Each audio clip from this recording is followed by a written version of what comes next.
ان الحمد للہ رب العالمین والصلاة والسلام علی صفوة خلقہ محمد النبی الامی الہاشمی وعلی آلہ وصحبہ وعلی سائر الانبیاء والمرسلین۔ ایک مسلمان کا اپنا آپ جاننا اتنا ضروری نہیں جتنا کہ رسول اللہ صلی اللہ علیہ وسلم کے بارے میں جاننا ضروری ہے۔ آج سے ہم سیکھیں گے اور جانیں گے اپنے پیارے حبیب محمد مصطفیٰ صلی اللہ علیہ وسلم کی حیات طیبہ۔ رسول اللہ صلی اللہ علیہ وسلم کی حیات طیبہ کو اللہ جل جلالہ نے لا ریب فی بنایا۔ رسول اللہ صلی اللہ علیہ وسلم کی حیات طیبہ 3 حصوں میں ہم پڑھیں گے، ہر حصے کے پھر 3 حصے ہوں گے، تو 9 عنوانات میں ہم سیرت طیبہ کو سیریز کے ساتھ انشاءاللہ العزیز سیکھیں گے۔ اعلان نبوت سے پہلے 40 سال کے 3 حصے، 1 سے 12 سال بچپن مبارک، 12 سے 25 سال نوجوانی مبارک، 25 سے 40 سال جوانی مبارک۔ اعلان نبوت کے بعد مکۃ المکرمہ میں 13 سال، 1 سے 3 خاموش دعوت و تبلیغ، 3 سے 10 اعلانیہ دعوت و تبلیغ، 10 سے 13 بیرون دعوت و تبلیغ۔ مدینہ المنورہ میں 10 سال، 1 سے 6 مشکلات اور استحکام ریاست کے سال، 6 سے 8 صلح اور خطوط کے سال، 8 سے 10 فتوحات اور وفود کے سال۔ اب پہلے حصے پہ ہم گفتگو شروع کرتے ہیں،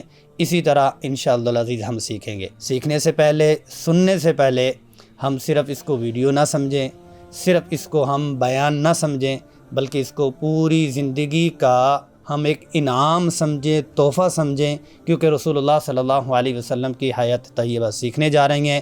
اگر باوضو سنیں گے، درود و سلام کے ساتھ سنیں گے، اجتماعی شکل میں پوری فیملی سنے گی، اجتماعی شکل میں پورے انسٹیٹیوٹ والے سنیں گے، کیا ہوگا؟ برکات اجتماعی شکل میں آئیں گی اور برکات ہی ہوں گی۔ تمہید میں، انٹرو میں ہم بتا چکے ہیں، 9 عنوانات پہ ہم سیرت طیبہ کو پڑھیں گے۔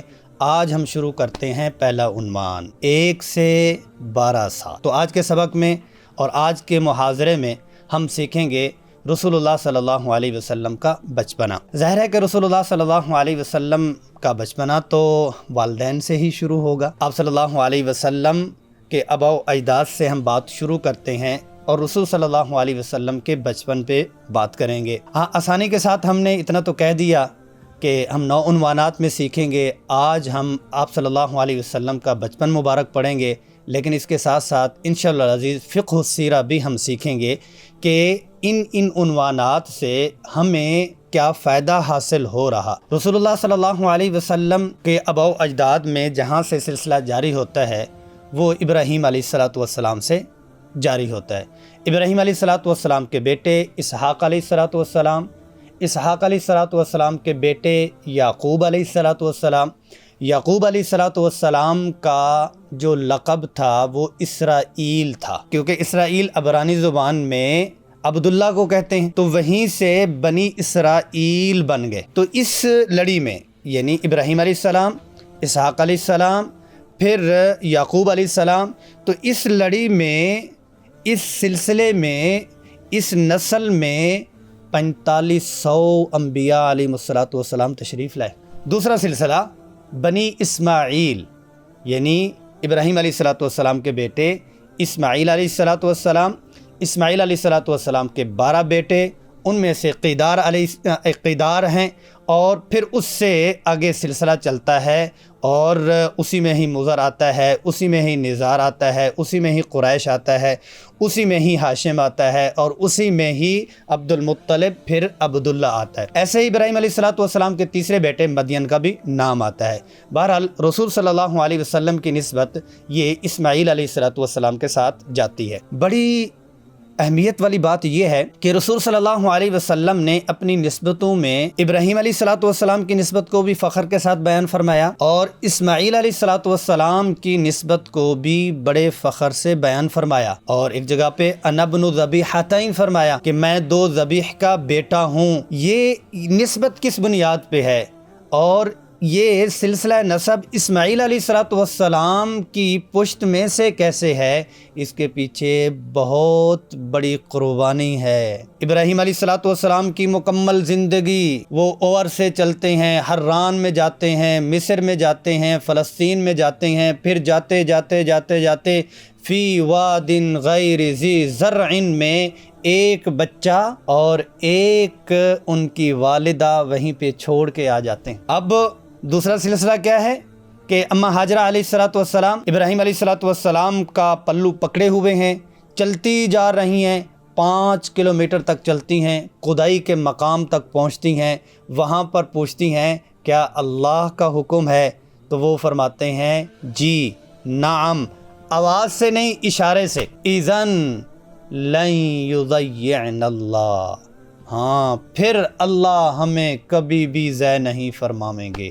پھر اللہ نے کیا شان دکھائی۔ بنی جرہم کے لوگ یمن سے چلے تو انہوں نے یہ دیکھا کہ آسمان پہ اوپر پرندے ہیں، پرندے یہاں سے کیسے آ گئے، کہاں آ گئے؟ فی واد غیر ذی زرع، ادھر تو کچھ زندگی حیات لائف تو ہے نہیں، زندگی ہے تو ہے نہیں، تو پھر کہاں سے آ گئے؟